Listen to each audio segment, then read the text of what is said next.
Hey, yo, what up, everybody? It's your boy Evan, one half of MF Pearl. We got the other half right behind the cameras, making sure we rolling. Say what up, David. Hey everyone. And then you know what it is, man. We still in the preseason here, making sure we fine tune everything like the intro and all that jazz. But it ain't no different. We out here live at MFHQ. Disclaimer. Live at MFHQ is in fact not recorded live. It's actually a pre-recorded program. This episode contains visually explicit content, so feel free to do what you wish with that information. If you could be so kind of like, follow, and subscribe for me. We go a very long way. New episodes every Wednesday. Now back to the show. Today, it ain't like I said. It ain't no different than any other time. We always got legends in the building. Today we got somebody who's been contributing to what's the South Central? South Central. South Yes. Central. We've been contributing to South Central since about 2018. Mm-hmm. Contributing to the art community, the beer community, and just the local scene. Providing a place for people to congregate and just relax, let loose, forget about all the bullshit that goes on in the weekdays. Ladies and gentlemen, at the Q, I'd like to go ahead and welcome GUS, the owner of Old Sheepdog Brewery. Yo, how's it going, guys? David, Evan, how's it going? Yes, sir. Good to see you. An honor, honestly, an honor. Because this isn't the first time that we meet, or it's not the first time that we work together on any sort of thing. GUS, along with Old Sheepdog Brewery, have been the official beverage sponsor of Midnight Sessions for the last couple of seasons. Yes, sir. And now we have him here to go ahead and just get to talk to him, get to learn a little bit more. Every time we see you, it's always busy at Old Sheepdog, so we always get a glimpse of you. So it's cool to be able to sit down. Yeah. Thanks for the invite. It's awesome to be here. And be able to get out of the brewery for a minute. Yeah, Oh, that's good. It's always there. Yeah. Hopefully, for the upcoming season, you'll also be able to come through to a few of the episodes. Hopefully, all of them, Oh yeah. We're down. because those are cool experiences as well. Mhm. But I mean, speaking of Old Sheepdog, I'd like to go ahead and also announce that this will be our first episode where we have our first official sponsor, Old Sheepdog Brewery themselves. We're gonna Sure. go ahead and be sipping on some brews. All of them are tasty. Honestly, I've been not a regular, but I go as often as I can to Old Sheepdog, and man, every beer you've made, I've enjoyed. Right. Thanks for your support. And definitely can't wait to continue supporting all your projects and now with the podcast that's going to be pretty neat for us too. An honor. Do you want to crack one open, Gus? Hell yeah, I want to crack one open. I'll do the Gustav. Yeah. Can I get the Sour or sour? cool? I'll get a sour too. Thanks. The Mystic Sour. The Mystic Sour. This one we did a collaboration with. The artwork was done by Gabriel Marcus, and it has all his style. It was for his opening on his new studio, Mystic Desert, that opened right next to us. Yeah. Oh, right. So this is gonna be a sour IPA, kind of like, sort of still like that haziness, juiciness that the hazies have, but sour at the same time. And what you're having, that's our 4th year anniversary beer. Ooh. So that's Gustav the Great. Okay, hold on. Ooh, I didn't do it. Right. Yo, cheers. Cheers, guys. And this one is more of German Yeah, that's a German dark wheat beer. dark wheat. Yes. This one's pretty good. 4-year anniversary. So to be as accurate as possible, is this year 2023 the 5th year? 2023 open as a business selling. It would be our 4th year. We got the place in 2018, October of 2018. Mm-hmm. Couldn't open till 2019 December, and then of course we all know the story. We ended up closing down in March of 2020 and couldn't reopen till February of 2021. What was your process of kind of staying motivated through all that? Because as soon as you open, you have to kind of close down. Yeah, that was something interesting. It was hard times. It was a lot of mental strength that we had to have, and just hoping for the best and just making a bunch of sacrifices and needing to keep going for what we were thinking at that moment, that was like our dream or what we wanted to continue doing. And we were blessed enough that we got support by the community, by them helping us out and going there and purchasing beer to go, because we were open for the to go to sell to go only. Yeah, yeah. But yeah, man, it was hard. It was intense, Mm-hmm. and we're glad that we made it. We had to, you know, maybe cut some personal stuff that we had, and just and really we really believed on what we offered, and we're glad that we're still here. Yeah. Us too. Us too, for sure. And then, how do you describe the growth over the course of February 2021 to now? I guess before and after it goes, you start from to go, and now you're about to. Well, you didn't. You're not about to, but you just installed like a complete upgrade of the brewing system, right? Right. So, of course, when we first opened, we opened with a 1 barrel. If people want to know like what's a barrel, it's a 2 kegs, if you want to put it that way. Mm-hmm. So it's 31 gallons, and we started with that during pandemic. It was right after pandemic. We had to grow a little bit more, so we ended up getting some guys. Shout out to Fonzie. He came out and welded another barrel to it, so we were doing 2 barrel batches. Up to a couple of months ago, we because of the support now that we have, and everybody in the community, we were able to upgrade to a 7 barrel brew house. So, from doing 2 kegs, now we're able to do 14, 15 kegs at a time, and that support that gives us the amount to have enough in the tap room, and hopefully to be able to distribute to not the whole entire city, but to some venues, some Mm-hmm. places, some bars that hopefully pick us up, and Yeah. and you'll be able to get our beer there, and that's the next step. That's what 2024 is coming. Mm-hmm. Distribution. Distribution part. How do you? What would be your goals of where you'd want to have Old Sheepdog in? Is it like craft houses or like Cincy? You know what I mean? Like, Right. um, we're mainly, of course, we're shooting for first craft houses. We're first shooting for businesses that have had our back. We never like to forget, So there are certain places that they helped us out as we were growing, and in really hard times when we were closed those 11 months. mm-hmm. But of course, yeah, craft houses, maybe one or two bars that might get, but it's mainly we want to hit points like that are west, east, northeast, so people can know Yeah, where so we you're are. looking at it more location based. Mm-hmm. Yeah. Yeah. Okay.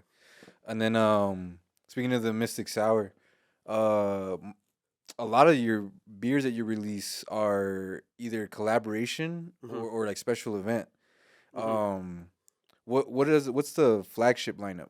What does the flagship lineup look like? If we ever have one, right? Um, Yeah.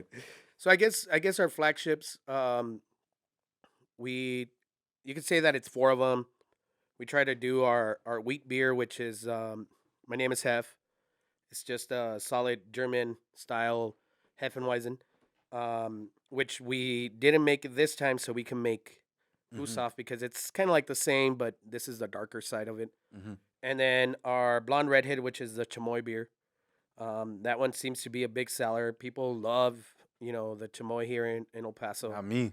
Yeah, Not me. not you. Don't ever ask me if I want it dressed. Mhm. I don't like Right. particles in my beer. Yeah, no, and I get it. And the good thing about our chamoy beer is that we don't actually rim. Uh, we put it in the beer. So once it's in when we're making it, we put it in the beer, so it already comes in, kind of sort of like a red beer style Mm-hmm. beer.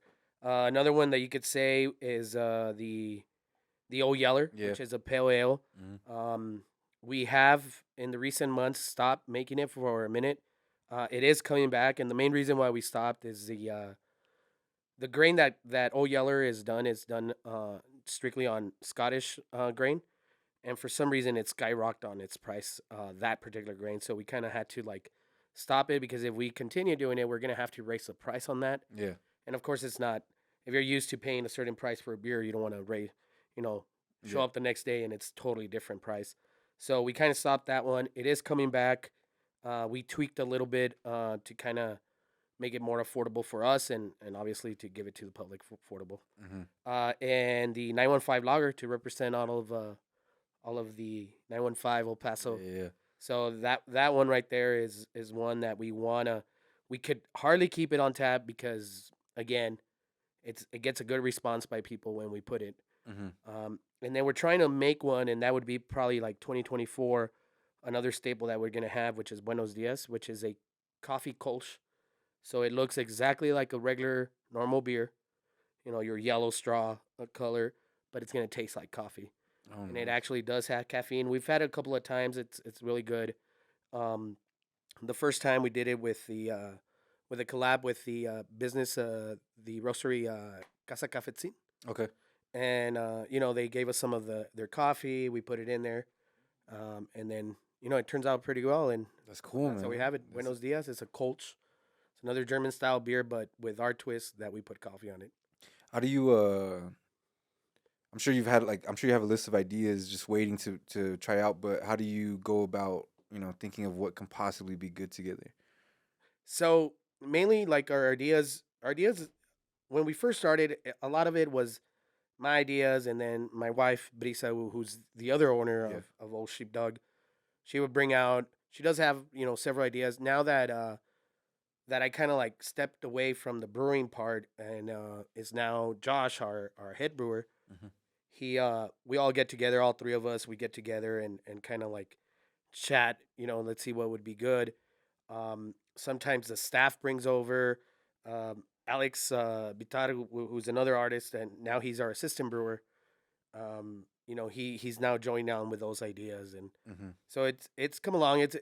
Now it's a group effort, and it's a group work, and I think you know like sour hazy IPA. It's kind of like Yeah. we just throw stupid ideas sometimes, and it sticks, and Mhm. something cool comes.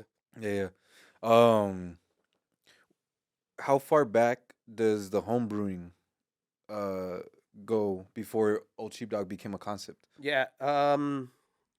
So before we opened and before we kind of like, it would have been 4 years of just home brewing, Uh-huh. and it was just for fun. And I tell this story a lot, and a lot of people already know it, but it does come from a Christmas gift. Comes from a Christmas gift that was not even for me; it was for my dad. I gave it to him because my dad, when I never I always known my dad as the boot designer, right? The boot maker. But before I was born, he would tell me that he was working at Carta Blanca, which is your Anheuser-Busch of Mexico, right? And he wasn't a brewer. He was just a delivery guy. But he always like, oh, I always wanted to learn how to do beer. So as I was getting older, he had told me that, and when there was a chance, I bought him a brew kit for Christmas, and that's how it all happened. He never used it. It just sat there.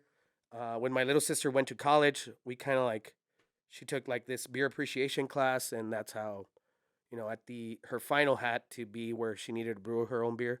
Hmm. So I told him, well, there's the kit. You should use it. It's already there. It comes with a recipe and all this stuff.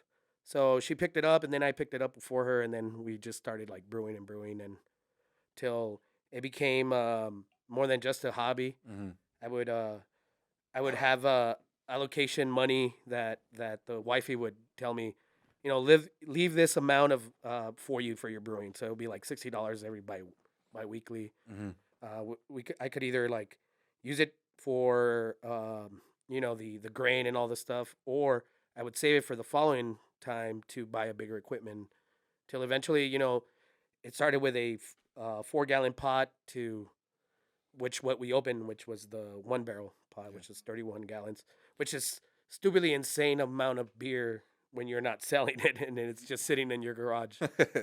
31 gallons per, because you said a barrel's about 2 kegs. Yeah, so the But 15.5 okay, kegs. okay, Mhm. got you. Um, what kind of kegs are there? Because you said 15.5 as if Mhm. that's one kind.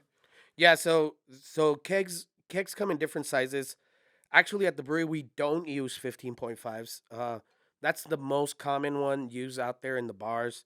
The main reason we use more, a lot of our stuff is kind of like in a European style, and not being cocky or anything, but it was just because of the You can do the metric. yeah, the metric. So we have 50 liters, Okay. 50-liter kegs, which is 13.2 gallons, and a lot of people are like, "Why do you have those?" But it was just mainly because it was a really good special. Okay. I paid $1 for each one, so it was an excellent. So I ended up getting 88. So it was stupidly cheap, Yeah. and for me to I couldn't let that deal pass by. Mm-hmm. So that's mainly why we have them. Mm-hmm. But I mean, for us, it's convenient. They're lighter, they're smaller, easy to handle for not just but for all the servers that we have. So it's very easy to handle for them. And then of course we also have the what everybody calls ponies, the slims, the which is your 5.2s and that. hmm So a standard one, either 13.2 or 15.5. I've always wanted to visualize how many glasses of beer do you think that is? So you got to see it like a gallon is 128 ounces. So you divide that by 16. So you're looking at eight beers a gallon. So 8 times 540. If you do that point two, that point five, I never counted because that's where it goes to waste with the foam. It goes to waste with a lot of times Goes with over. yeah, like spillovers or in our case, we ended up giving samples of 1 ounce and here Oh, and that's right. there. That's right. That's So right. it kind of goes away. Actually, funny story is that there's one time a beer that we did. It was called Comandante, and it was an habanero lager. For me, it was delicious. A lot of people wanted to try it because of the habanero, but it was too spicy for them. So when we make at the end, when the beer finishes, I go, okay, how much did we make of that beer? Did it meet what we made, right? So uh, if but that one actually never. So we kind of like gave away a whole entire, almost a whole entire keg Man. of samples if you were to put them all together because people were trying it, but they weren't buying it because they were like, no, it's too spicy. Mm-hmm. So it was a learning lesson for us. Maybe not do something overly spicy, Mm-hmm. but it was a freaking damn good beer. I mean, it does have still to this day people go and that had tried it. Hey, when are you gonna bring back Comandante? But maybe it's not enough people to bring it back. But Yeah. so that's a little like learning lesson for us, and but it was interesting for us because I mean that's when we started playing around with a lot of the flavors and one of them being habanero. Yeah. Do you feel like you have like a more open taste palette? Because some people like a certain kind of beer or anything. Do you think you have a wide range? I I think as me personally, yeah, I do have a wide range. There are some beers that I don't touch, and it's funny because I'm drinking an IPA, and usually IPAs, like if I go to a bar or if somebody offers, I try to skip the IPAs. But that's me personally. Yeah. Um, I love sours, so this for me is perfect. That not that the beer is perfect, but that I have an IPA because you can never say that your stuff is perfect. Yeah. There's always a way how to make it better. Mhm. The constant strive for Yeah. excellence. Uh-huh. With a wide range, is it do you ever feel like there's certain ideas that you guys have that do you ever like how far into the process can you affordably back out?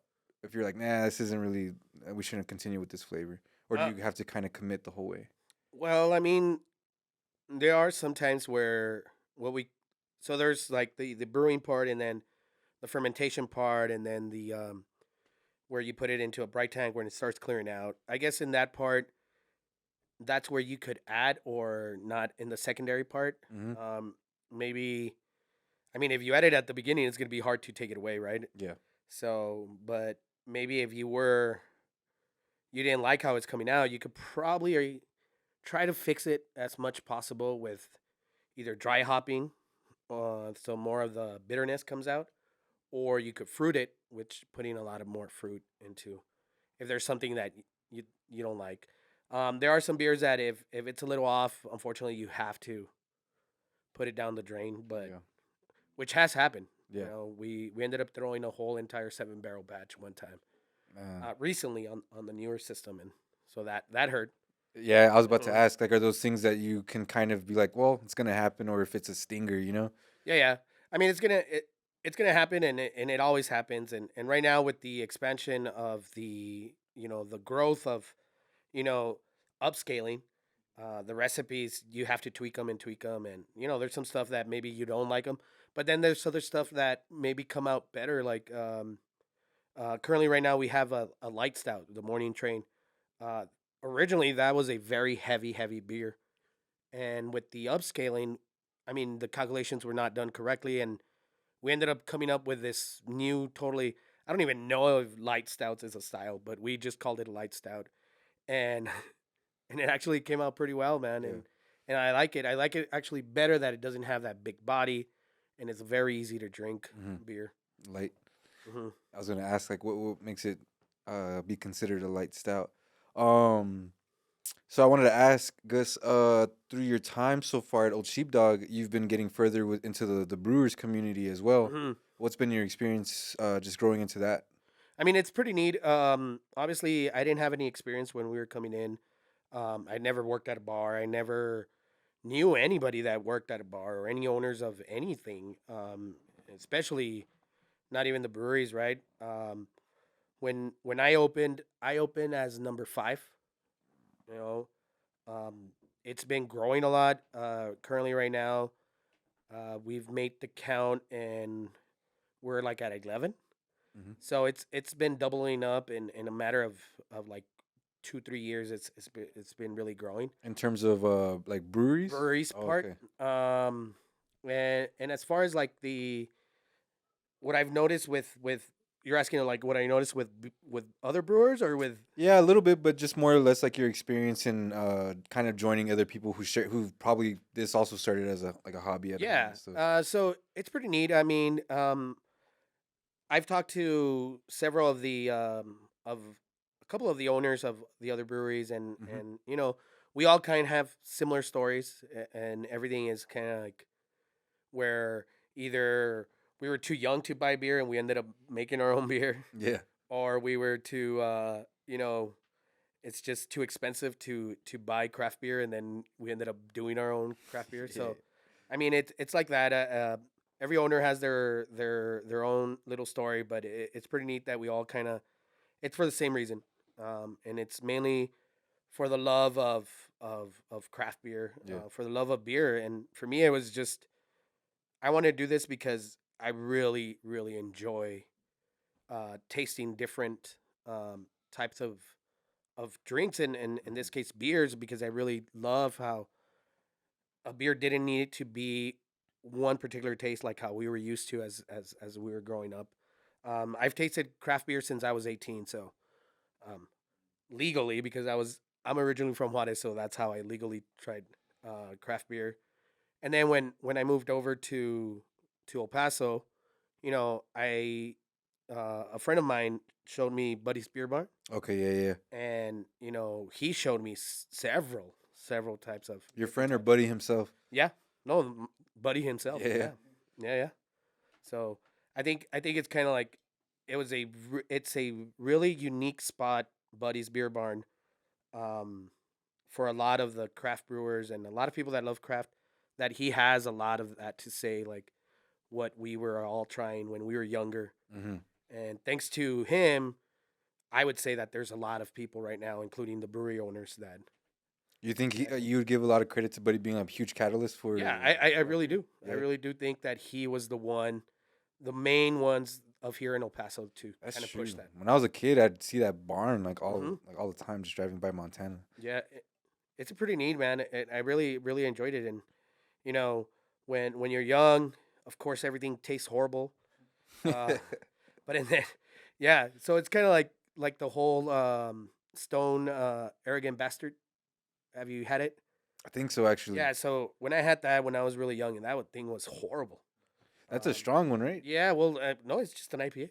That's just an IPA? I'm okay. Yeah, yeah. So it's just an IPA, but when back in the late '90s, um, that shit was horrible. But now I tried it. I've tried it now, and now I'm like, oh, really? Acquired taste Not now. that bad. Yeah. What was your experience growing up? If because you said you tried it at about 18, but is that what you were regularly drinking, or were you always like a Carta Blanca or something? Yeah, like yeah. that? So my number one approach was always like, your Tecate, Okay, okay. and then the blue one, so everybody could make fun of me, right? The Did you put Tecate Light. lime and salt? Yeah, hell yeah. Lime and salt. Yeah, that's Yeah, how my yeah. dad would drink his beers too. Yeah, and that was the beer to go. But there, and I You said told, you said the got the light too. yeah, yeah, yeah. I don't even know when I had a Tecate Light recently, but yeah, those were my drinks. You still have an appreciation for those beers? Yeah, no, yeah. Yeah. I think if you, as a beer snob, if you're drinking Mexican lagers and all that, you don't get made fun of. Okay. It's when you start drinking the the domestics like Bud Light and Budweiser and Yeah, that's true. yeah. Yeah, no one's looking at you different when you got a Dos Equis in your hand. Yeah. But a Bro, Bud Light Indio or an man, Ultra. Indio were like Yeah, Indios are good. Yeah, Indio was the main one. If you wanted to look fancy, you wanted to go with the what do they call the ones with little wrapping Mm. what are they called? Modelo. No, well yeah, Modelo or Negra Modelo. Oh, yeah, okay. But yeah, that other Carta Blanca, I'm trying to remember its name, but yeah. It took me forever to have one. Was it the first time for you as well? Because it was when Ana took us to Juarez. The Carta Blanca? Yeah. Yeah, That was the first time we ever had one, and I was just like, "Oh man, you guys made me think I was gonna do something." Have you different." heard of the Dos Chucho? Equis. The Chucho? Yeah, Chucho shot. Oh yeah, growing up, Oh. in Juarez, you ever heard of Chucho? No, what is that? Man, So apparently in Juarez they have this liquor that's distilled from like a plant, the roots from it, Uh-huh. and it's called a Chucho shot. Oh shit. I don't know.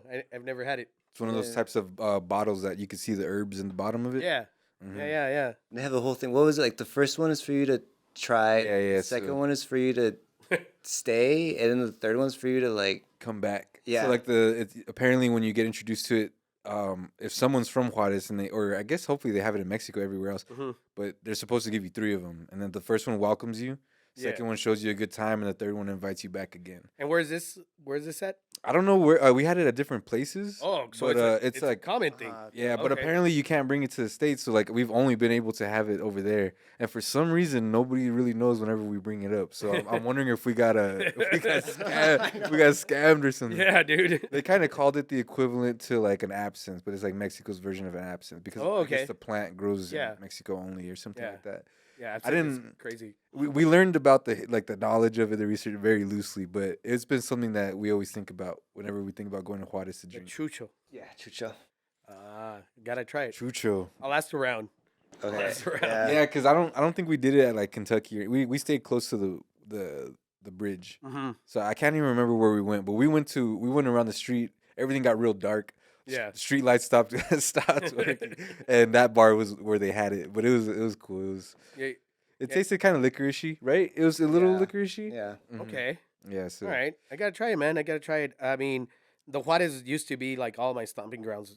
I mean, Yeah. I grew up in that area, probably like just a few blocks away from there, so it was very easy. how often do you go back to Juarez now? Very rare now, man. Yeah. Very rare. I mean, there's no point for me. There's no point for me to go. I do have my friends, and the last time I went over there was probably like last month to go visit them because the band is getting back together. Mm-hmm. We'll talk about that later. but no, but yeah, there's no point. I mean, the family's here, mom and dad, sisters are here, so there's no point. I mean, we still have extended family Mhm. out there, but yeah, it's rarely that I go to Juarez now. How long were you raised there for before? you came over? 23 years. Okay, so around as an adult, you kind of came to El Paso. Yeah. So my first 23 years, and then I got married. She never wanted to go over there, so I just kind of like be here. I showed her homes. It's like, look, it's more affordable. Yeah. We're glad we did Indian. You know, it's just a few years after getting married. That's when all hell broke loose. So Yeah. it was good to be on this side. So then how did you and Brisa get together? How long? Like it was around 23, or when did you get married? Yeah. So I got married at 23. Yeah. Okay, so you got married young. Yeah. But I met her at 19, so we were like extremely little. Okay, so was it like school or anything, or did you Yeah, guys? internet. Okay. Yeah. Good show. Yeah. The internet. First, those chat rooms. That's how we met. Nice. And then now you guys are just solid owning a bar. How do you Brewery, don't say brewery? bar. Sorry. Apologies. How do you like just co-owning a business? How's that challenge been for you guys? I think it was at first it was fun, and it was kind of easy. She recently just made a huge move, which was quit her career to join full time on the brewery. So that one has been interesting because we obviously had owned a business together before she quit, but now that she's full on growth, probably the first 2 weeks was a huge understanding of each other, how we actually worked, and kind of like there was a lot of like Adjustments. adjustments to Sorta do. growing pains. Yeah, kind of like where's when are you my partner and when are you my wife Mm. situation, and a lot of that issue came over, stressed over to the house and all that. But when before, even though it was there, it was in not really there because she wouldn't be around and I would be the one kind of leading the way. But now that she's there, I'm so happy that she's there, dude. She kind of like brought us to be a better business, and then I realized that I was doing a lot of stuff like that I was neglecting on certain areas that now she's able to take care of that, and me, I still lead the front of it, but she's really dived into to the back end of it, the financial part, the administrative part, so I'm really blessed. She's a super smart. I was gonna say smart girl, but smart woman. So yeah, so The she's W. yeah. The W. But it's cool. It's fun owning your business with somebody that you have so much appreciation, so much you, and then I get to wake up with her, so it's even better, right? Yeah, a lot of respect and Yeah. trust in there too as well. Um, so let's see. What else? What do you mean by the boys? The boys are getting the band together. Yeah, right. The boys are getting back together. No, so when I was like 13, 14, I started a band with like my best friends, and Okay, cool. and we went a strong solid 10, 12 years. Split up, and it was mainly because we grew up. We split up, and another thing, it was the whole violence of Juarez. So we really hadn't played together since 2009, and we just ended up playing a couple of months ago together, just in the house. It was fun. It was Yeah. neat. It was neat. Hopefully one day, the whole plan is to play at least one show at the brewery. Let's see what happens. Oh, you got to, man. Yeah, Nothing's stopping you. yep. Kind of have to do that. You always see that as like, what if you would have made it, and that's kind of like our, let's try it one more time. What instrument do you play? Well, I play bass, but for the band I don't play bass. I sing. Oh, okay. Well, I growl. Hell yeah. Because it's all metal. Nice. Are you creative in the family? Are you the creative one? You know what? People say, well, the wifey says now that I am, and I never saw myself as creative, but it's kind of like the creative stuff of. Do you see brewing different types of beers as an art form? Yes. Do you see it more as an art or as a job? No, it's art, man. For me, so when I was first starting to do beer, it's even as a home brewer, and later on that I went into professional brewing, right? Um, in order for me to do a beer, I needed to give it, for me, I needed to give it like a its own character, its own life. And a lot of the inspiration came from music, or if not all the inspiration for all the beers have come from music, including this one, because even though I didn't touch the brewing part of it, the idea kind of came up with like me and Josh, but but it was kind of like I was listening to a lot of Amon Amarth in order to do that. So it's kind of like it goes like that. It goes with a lot of. That's how I view it. In order for me to make that beer, a particular beer, it was like, okay, we got to impersonate, like, if it's this. So there's times where you're listening to a song and like it just pops into It your just head, pops. an idea. Yeah, Okay, that's cool. yeah. And that used to be a lot more when I was just doing it all by myself. But it's still kind of like I still want to give them personalities. Mm-hmm. So, but that's how it happens. I never want to look at it as a job, and I hope I never do, Yeah, because and then what's the fun of that? right. Mm-hmm. Is it pretty easy for you to overcome those feelings when it does become like, you have to lock into a lot of admin work and stuff like that? Right. Has it been sort of one of those things where, like, you know what, like, I can handle it now? Yeah. Well, now that it's kind of like we're the way that I've seen is that Old Sheepdog is moving away from the whole mom and pop thing. Now now we are structured a lot different. With Brisa coming over, having Josh on the brewing side with Alex, it's kind of like now it's structuring. So, I mean, it's still fun, but now it's actually now becoming like a company, and now you're like, okay, Mm-hmm. now we have titles, you know? Yeah, yeah. Have you ever looked at the structuring of your business and the growth of it as an art form as well? Do you ever kind of see that as like a puzzle that's boom, an I, artistry? well, I mean, it probably, I guess I've never looked at it as an art, but it's probably, it's its own art form because it's, the pieces are falling together Mm-hmm. and we're just kind of like, okay, the responsibilities and everything of each one now it's becoming more and more. And, because at the end of the day, we want Old Sheepdog to be not just, at the tap room, a local brewery. My goal is to really see Old Sheepdog, statewide for in my living, and hopefully when my kids, because I don't want this to end, obviously.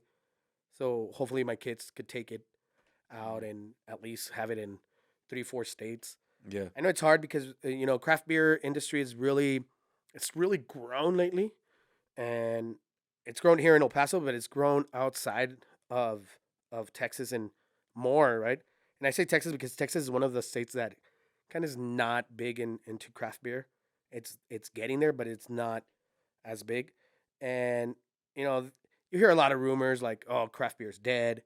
So I think it's just an adjustment in how we present ourselves and be able to survive whatever brings us in the future. If that is only just having one style or a different style, a new style that might come up. But yeah, Aside from music, how do you how integrated is everybody, all the tenants at that area? we've been blessed. We've been blessed. A lot of people think that I'm like the owner of everything. I'm not. I was gonna ask. Yeah, I'm just the bottom part where the brewery's at. But it's been neat. There have been some tenants that have gone and come and gone. Right. Mm-hmm. Right now the group that we have is pretty solid. I think we have a good atmosphere and community with it.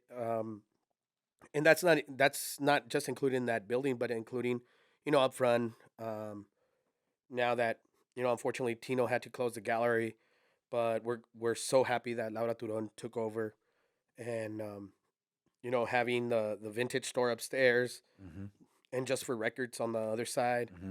Mm-hmm. Even Socoloco, which is the motorcycle shop. Oh, it's a motorcycle shop. Yeah, Okay, okay. and we were like, hell yeah! I mean, even him brings a, a good thing with everybody. Because it's really like a Lincoln Park sort of vibe. Yeah, yeah, yeah, and that's the whole idea. The whole idea is we're just we've always said we want to feed from the park.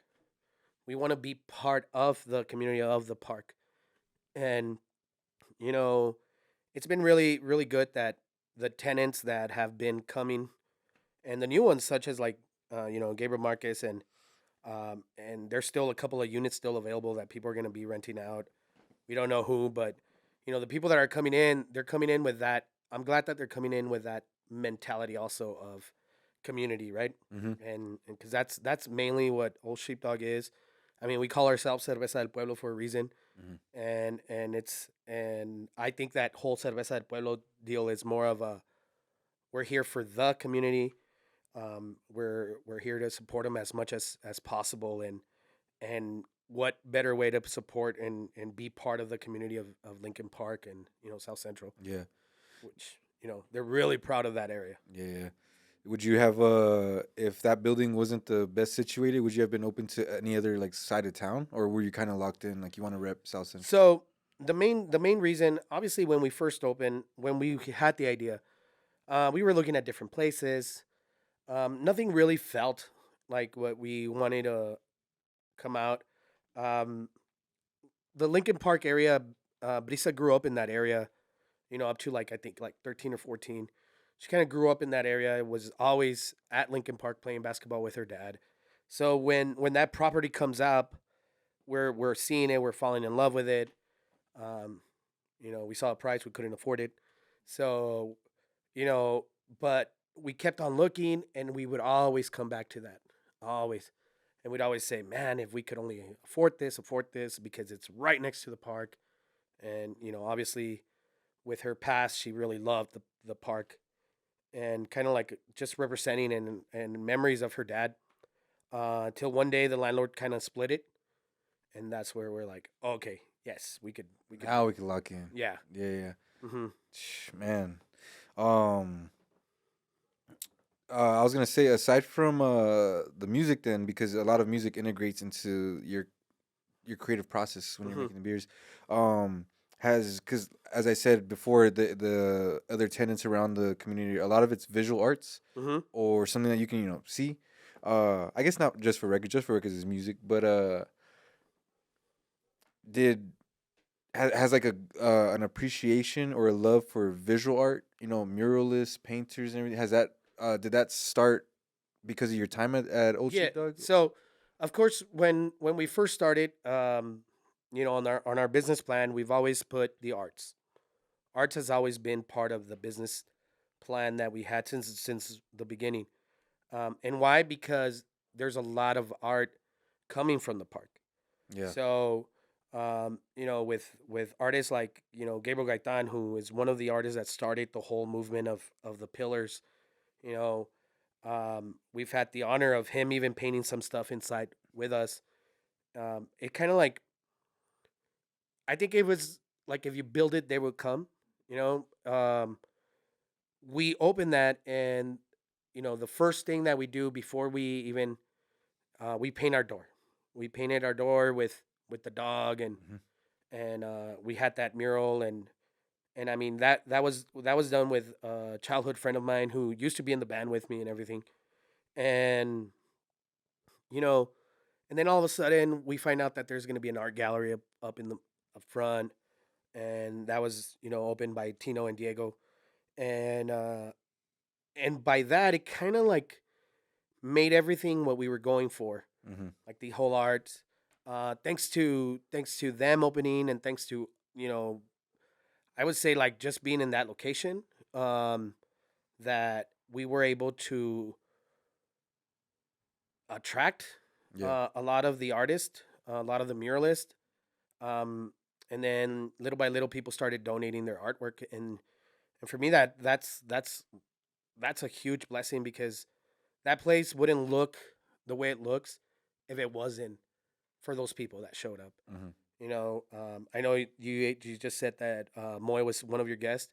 Moy was one of the first ones that he let us lend us one of his portraits, and we put it there. It was there for a couple of months or almost a year, and that's how more artists is like, oh, okay, well, this art is local, yeah. Well, I'm an artist. Let me bring, and that's how it kind of all started. Like, people started bringing their art, and I don't know if other places do it the same way. I don't know if it's something that just the way that we do it, but we were like, yeah, put your art on our walls. If you sell it, we'll sell it for you. We don't want any commission. We don't want anything. I don't charge you for wall space or anything like that. And the word started spreading, and that's why we have so much rotating art Yeah, you really on those do. walls, and it's mainly because you know uh, we always wanted to expose that, and me and Brisa, one, we've always loved art and music, art, everything, books, and that's how it's become. It's Mhm. become, and that's what Sheepdog has. The whole artwork, the music that it has, the book releases that we've done. We've done quite a few, um, and and even with the whole open mics that you've even performed Yeah. with Richie, and I mean it's just there. It's just a space that is there for the community and for all types of art. You said it right now. If Mm. you build it, they'll come, and it almost feels as if that came true. Like it's just, Hmm. it's Yeah, kind of been a hub for artists to come in and enjoy some beer and celebrate their art within that space. yeah, yeah, and We held the release party there, so it's mhm, just like there's a true. lot of different things to Yeah, do there. yeah, and that's kind of like with the collaborations and with the art on the cans. Yeah. That different artists, they want to contribute, and they want to contribute by putting their art on the cans, and that's, I do believe, and if other breweries are listening to this, great, but I do believe that we have one of the best looking cans in You have a all of El lot Paso. too, man. Your collection of Hmm. cans at the wall behind Yeah, the bar, man. I mean, you name it. I mean, we try to get as many artists as we can, Hmm. and it's kind of like we put that exposure for them, but also it's kind of like the way that I see you is more of a them, like we're thanking, like I don't know, it's weird because I can't say that because obviously we never want to take advantage of any artists and all that, and we just been blessed that all these artists like to donate because before we put something on a can, I say, what do you want, what is it, like try to make that the right way and not making him feel like I'm only making money off of you, and I don't want that. Yeah, I never want to feel that way, and I never want to feel anybody like that. I mean, when we did it with you, you guys did the artwork and to put it on a can, and it was for your release, and so I mean, it's kind of we like we like working hand in hand with different types of arts, and you know, There's a lot it's of really benefits for you to be so open minded with the artist. You hmm really get to benefit from their audiences as well. You yeah. know, just from like a business standpoint, you get to really like. Man, I'm not. I don't know if other breweries are even open to doing stuff. But when I got to book the show with you, it was really cool because most venues, if you book a show with them, it's really kind of where the collaboration stops. Hmm. But with you, it really felt like the whole thing, was really built together because if we're at a brewery, it only makes sense that there should be a special release of a Yeah. drink, and that goes a long way. I feel like it's you can't just do that at any place Hmm. alone, and then next thing you know, you take it even further. And I don't think you could do that just at any brewery. I'm sure a lot of breweries are a little bit more reserved with what they're willing to make, Right. just with time crunches, all that stuff. Yeah, because everything's kind of like you mess up on their schedule and all that. And because of your openness to collaborations, you've built out a huge collection of just beers that you guys have Hmm. been able to produce. Yeah. Man, um, so a lot of art and music is this big source of inspiration for what you guys do. Do you have any breweries from around the world that you look up to or inspired by or anything like that, or Well, I even mean, local? I mean, I think, there's obviously a lot of breweries as far as like beer goes, and their styles of beers that they're going. Yeah, I mean, who doesn't want to make beer like a sour like Perry or those Czech lagers from all over the world, and I mean, as a beer part, I want to be have that type of beer. Hmm.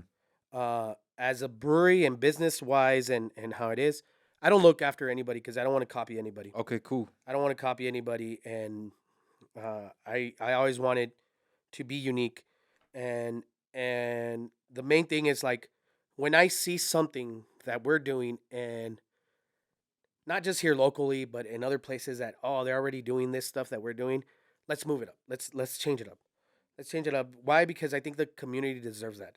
If there's already a brewery that's you know doing markets or doing these music shows, okay, well let's change it up to something different. The comedy shows, we've moved to something different. So it's kind of like we always trying to keep something different, something fresh, because I think the community of El Paso deserves that, something different. And I think that's how we keep evolving as a business, and the whole brewery part. um like the business for El Paso, because we always want to make you feel, when everybody that shows up, want to feel unique, and that it's something that experience something new that you haven't experienced. We always want to give you that. Hmm.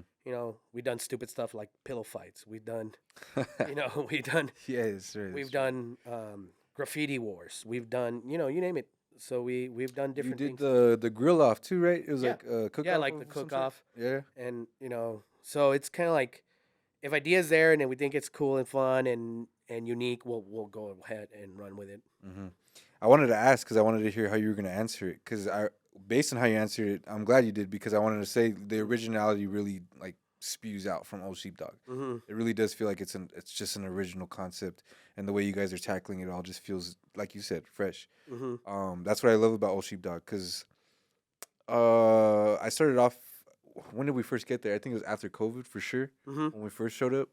Um, but I just feel as if I don't want to say names or anything because it's not even that. It's not even where I'm paying attention to places. But sometimes when you go to a place, you feel like you've been there already. Yeah. You know, and when we walked into your door, the door itself is like man, like an industrial thing that you have to slide Yeah. open first before you can even like get into the spot. Yep.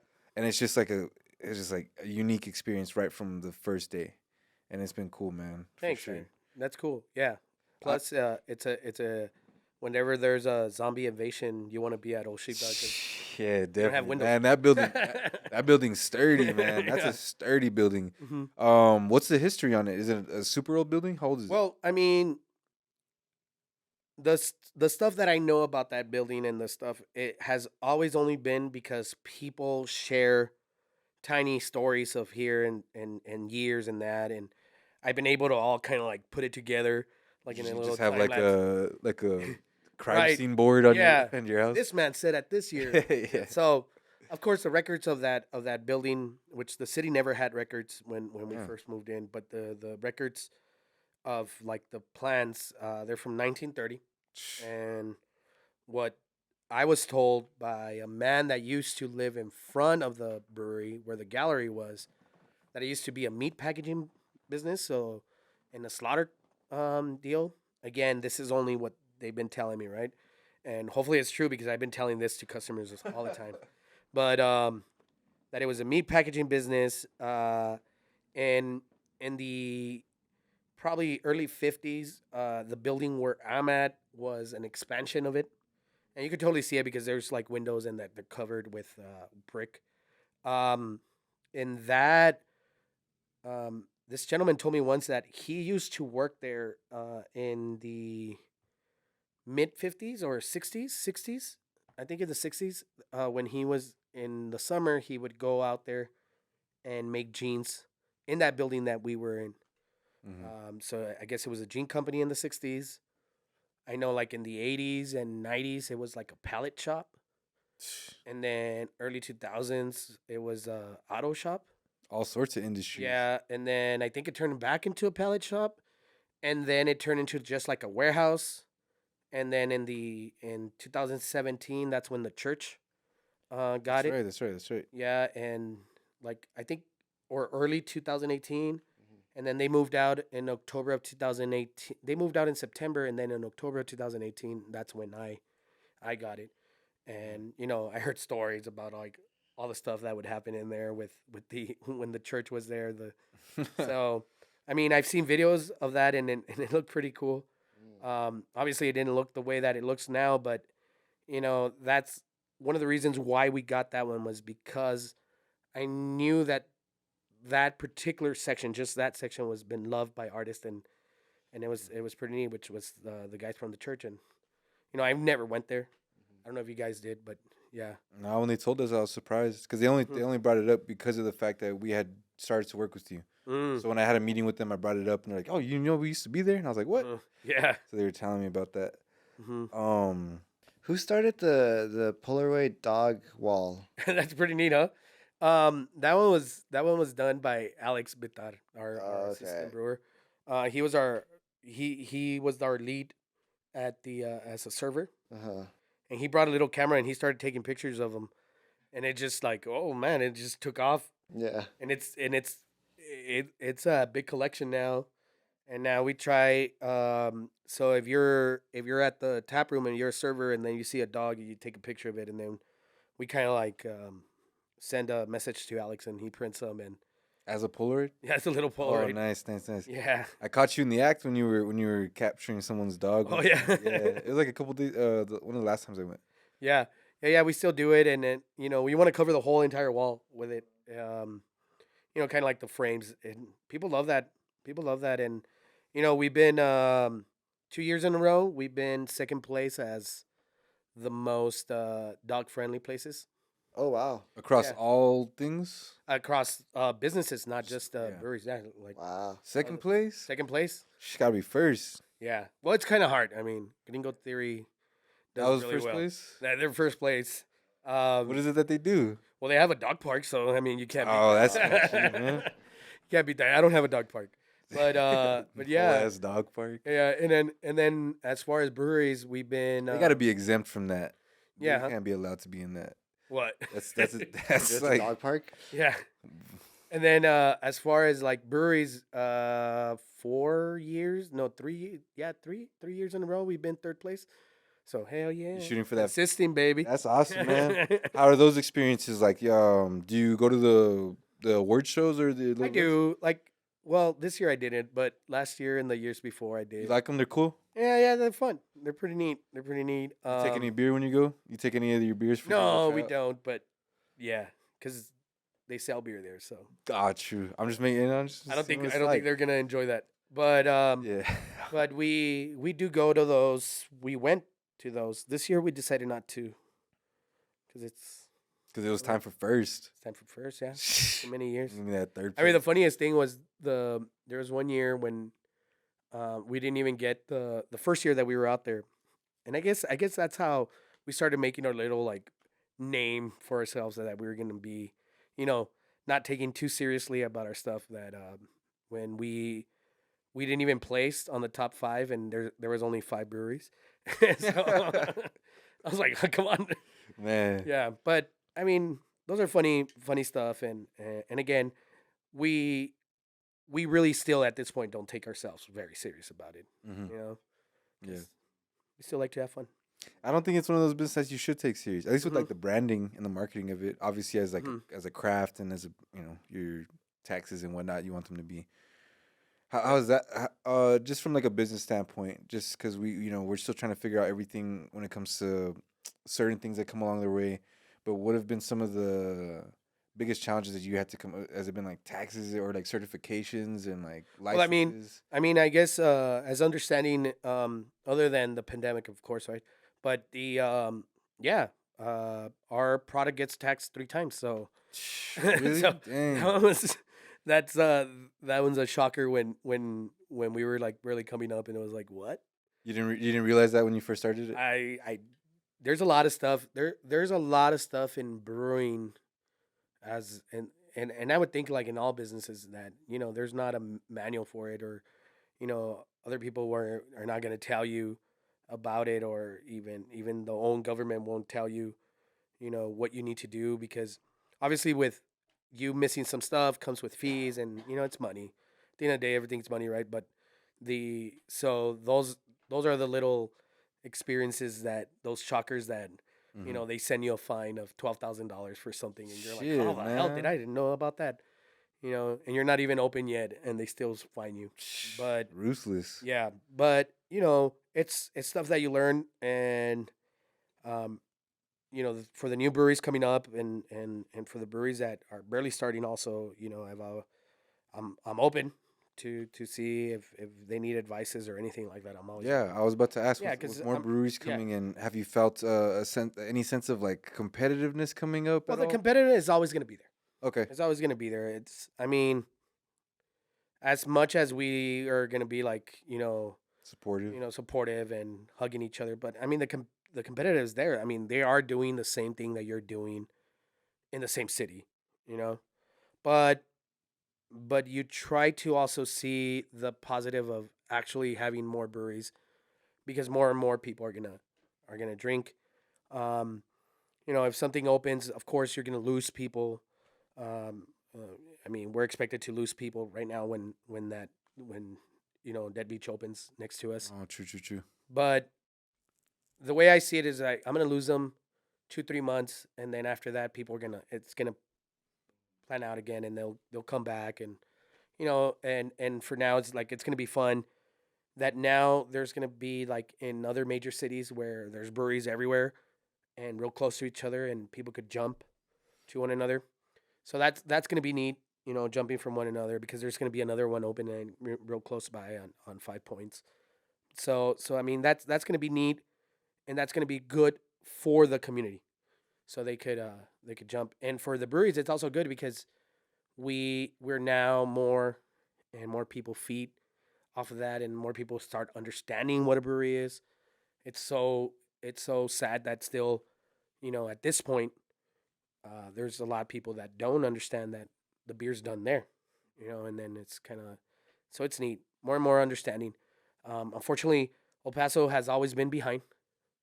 Um, you know, a smaller city like Albuquerque has 48 breweries when we are like 11 and we're much bigger than them. We're So, not behind when it comes to drinking, though. We drink. well, yeah, but Not craft yet. yeah, but not But craft. if we had 48 breweries in El Paso, Mhm. then yeah, I think all breweries Yeah, would be much more and successful. it's and that's kind of like that's where most of the unity between breweries are, and the educational part of it, and wanting to educate the public about it. Um, I want to say that Old Sheepdog does a really good job on it, Hmm. because we always want to make everybody feel at home, and so I think that's where we kind of bring the whole cerveza del pueblo thing, kind of like teach you, and we'll never put you down and not feel you Yeah. unwelcome, and not make you feel dumb if you don't know what you're drinking or what a style is, because it's about educating, and it's about like having more people try, and like I've always said, like a much what better way to try a much fresher beer that is done a few feet away from you. So I mean, it's just pretty neat. What's one of your biggest pet peeves about the maybe lack of understanding in brewery? What's one of your biggest pet peeves? Because I know earlier you said don't call it a bar. Yeah, yeah, yeah. Is that number That's one, one. or is it That's something else? probably to take number into care? one. Yeah. Where people, oh, this bar. No, no, no. We're not a bar. We're not a bar. Mm-hmm. We're not a bar. We're not here. We're here obviously for you to have fun and for you to enjoy yourself, but we're not here for that. Where you could just get drunk or just there to pass out. We don't want that. We don't want that. I want you to enjoy yourself. I want you to make a conversation with your friend next to you or somebody new, but I want you to enjoy a good drink Yeah. and something that again you wouldn't know you don't know like how good it tastes, like that something could have such a flavor and different profiles of flavor Mm-hmm. than just drink drink drink drink. Yeah. So I mean that's the main thing. um but yeah, I guess that's one of the biggest pet peeves. Just Yeah. making sure that they Yeah, because respect it. I don't get mad if somebody shows up and give me a Budweiser, give me a Bud Light. I don't get mad at that. No, because why? Those are the people that we gotta Educate. educate, and not in a condescending way, but more of a, you know, okay, we don't have that, but look, we have this and this and this that maybe you could like, Mm-hmm. or and with other people that maybe know a little bit about like what craft beer is supposed to be, and they're like, oh, I don't like IPAs. That's why I don't drink it. Well, there's other styles. Or maybe people that say, oh, it's because dark beers are real strong. No, because there's some dark beers that are actually lighter than your light beers. Yeah. So it's kind of just educating Yeah. and making sure that everybody feels comfortable. That's the main thing. Feel comfortable, and they feel comfortable because maybe they start getting nervous because it's something new for them.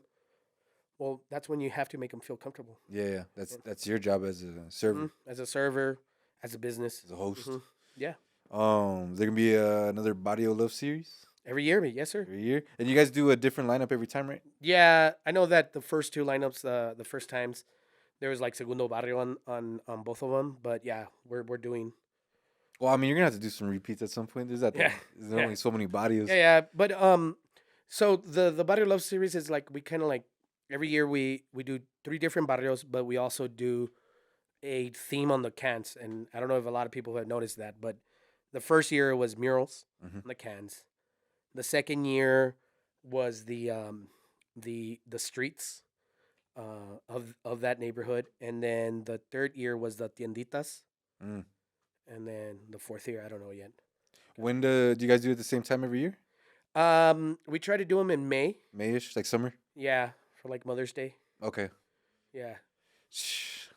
What else? What else can people be looking forward to for Old Sheepdog in 2024? Well, mainly uh obviously drinking still at the brewery, but it's mainly like hopefully you start seeing it more and more in other places. Hmm. Um, our main focus is that we're gonna try to focus on the canning part. So hopefully not only are you gonna see it in draft, but hopefully you start seeing it in cans. Yeah, That's our main goal. that ties into the distribution as well. Yeah, so that's why I kind of been holding back on the whole scheduling events or thinking ahead of like this is what we're gonna do at the brewery, because our main focus is shifting over to on now more on the product and Yeah. to make sure that it's out there in a quality form. Yeah. So Mhm. you'll go ahead and table events for maybe after winter or something like that. Yeah. Yeah. I feel Yeah, you. yeah, yeah. Gus, where can people find Old Sheepdog Brewery online? Online, you're looking. Well, we do have a website, but it's not updated because I don't have access to it. Sorry. Oh, hey, I saw that you guys did it through Webflow. Yeah, Hey, man, yeah, I but love Webflow. I don't have access to it. So, but you can still find us on social media, Instagram, Facebook, Thread now. What? Oh, you got X? Oh, X. Threads, Ah, Instagram Threads. I got Threads, X. Man, I also have TikTok, and yeah, that's it. yeah. At Old Sheepdog Brewery the whole way Yeah, through, Old Sheepdog Brewery. everywhere. Everywhere we've been lucky. Man, Gus, it's always good to go ahead and learn more about everybody. you. And with you, man, I've been wanting to know more about the brewery and how it came about and everything, and Cool, just man. a little Thanks. bit more of your history with drinking is Hmm. it's awesome. I'm going to have you sit down. We always appreciate it, and especially because I know you're a busy man, Gus. I know you're a busy man, so it's cool to have you come by Thanks, and sit man. down and talk with us. Thanks, man. I appreciate it. We'll go ahead and wrap it up right there. But that's how we do it over here, man. Live at MFHQ. Yeah. I stutter it up, but I don't care, man. We get it done. Legends only. So get ready for more episodes, man. We're finishing out this preseason to make sure that we're all settled in. But that's how it is. Gus, Old Sheepdog, Brisa, Yep. Barrio, South Central, Yes, sir. Lincoln Park. There's another one live at MFHQ. That was a terrible outro.